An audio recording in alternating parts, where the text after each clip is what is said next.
Nous sommes toujours à Rio, donc Rio 20, comme on le dit, à la conférence sur le développement durable. Nous étions en train de visiter tantôt les stands parce qu'il y a une grande exposition qui se déroule parallèlement aux négociations, aux grandes discussions. Et j'ai eu donc la chance de tomber sur deux syndicalistes, une du Tchad et une de RDC, donc, qui sont venus participer, et nous allons prendre l'opportunité vraiment pour leur tendre le micro pour voir un peu comment elles approchent donc ce sommet de Rio et nous donner leurs impressions. Nous allons commencer avec madame à ma droite. Bonjour madame, merci pour de nous donner cette opportunité de pouvoir discuter avec vous. Présentez-vous et puis dites-nous un peu ce que vous faites à Rio. Je suis madame Adjouji Guémé, je suis de l'Union des syndicats du Tchad. Je suis invitée par la Confédération internationale syndicale pour participer aux travaux de Rio. Nous, les syndicalistes, nous avons commencé nos travaux 3 jours avant que la conférence commence réellement. Nous avons commencé du 11 au 13. Nous avons fait une assemblée syndicale qui a regroupé une centaine de centrales à travers le monde. Et nous avons travaillé surtout dans le cadre de la deuxième assemblée syndicale sur le travail et l'environnement. Nous avons appelé le gouvernement à amorcer pendant ces travaux un processus de transformation exhaustif dans les secteurs de l'économie. Les syndicats réunis dans le cadre de cette assemblée qui précède quelques jours cette conférence à Rio, nous avons prôné un modèle durable pour la planète, ses habitants et les générations futures. Comment vous voyez l'agenda ici à Rio? Parce que en faisant un peu dans les coulisses, ce que j'entends, c'est qu'en fait, les termes ou bien la formulation de l'agenda du Rio ne prend pas vraiment en compte les aspirations des pays africains. Et il y a cette discussion qui se passe dans le groupe Afrique. Vous, en tant que syndicaliste, étant sur le terrain, voyant les réalités de nos pays, comment est-ce que vous pensez qu'on peut amorcer vraiment une synergie pour créer une opportunité pour l'Afrique?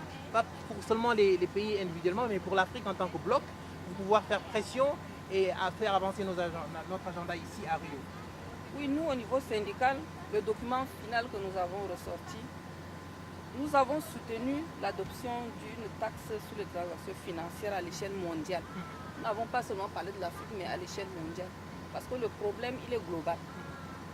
Et d'après nous, les syndicalistes, nous voyons que les gains engendrés grâce à cette initiative contribuera à la lutte contre la pauvreté et le changement climatique. Et surtout au développement et à la régularisation du secteur financier.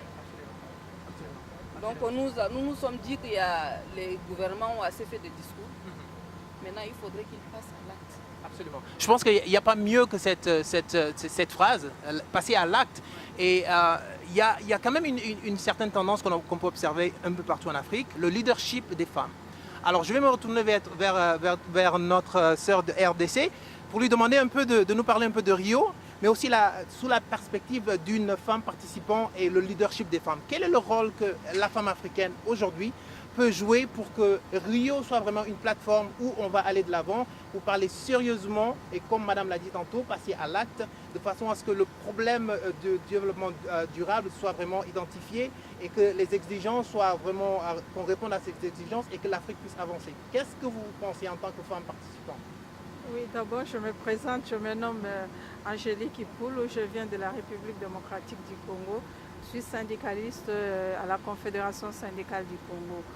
Donc la participation de la femme est très importante parce que dans nos économies actuellement, c'est la femme qui est au centre de tout. C'est la femme qui manipule toute l'économie de nos pays africains. Et cette femme-là, elle doit être au centre de toutes les discussions. Elle doit participer entièrement, prendre part à toutes ces activités de Rio. Parce que vous avez posé une question tout à l'heure à ma soeur. Sincèrement, nous ne sentons pas la participation ou l'action, l'engouement de l'Afrique à cette conférence. Or, c'est l'Afrique qui est la plus touchée. Et si on parle de l'environnement, aujourd'hui, toutes les réserves du monde qui restent, c'est en Afrique. Et ces gens qui veulent, maintenant on parle de l'emploi vert, ces emplois-là, ils viendront les créer en Afrique. Et si nous-mêmes, les Africains, nous ne nous impliquons pas, nous allons payer le pot cassé. Or, c'est le moment. Nous voulons qu'à ces négociations, ceux qui ont la décision puissent prendre part totalement. Nous, au niveau syndical international, nous avons nos négociateurs que nous accompagnons. Elle a dit, nous avons fait notre travail préparatoire de 3 jours et nos négociateurs, ils vont à tout moment aux côtés des négociateurs de gouvernement et à chaque 3h midi, on se retrouve quelque part, ils nous font le compte rendu pour nous dire voilà c'est quoi. Alors le rapport qu'on nous fait nous inquiète et surtout nous Africains. On nous a dit qu'on ne sent pas l'Afrique. On ne voit pas la présence de l'Afrique dans ces négociations. Et nous demandons à nos autorités, à nos négociateurs d'être présents et de parler et faire voir les décisions de l'Afrique. Ils ne peuvent pas subir, mais il faut parler au nom de l'Afrique.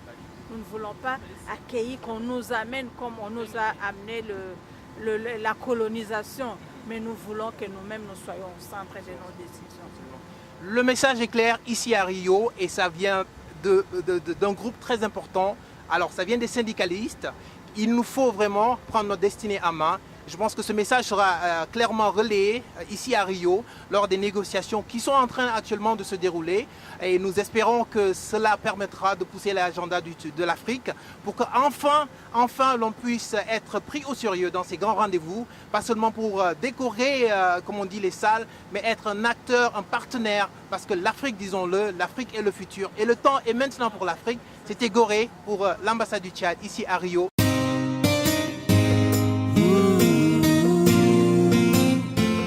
Yeah.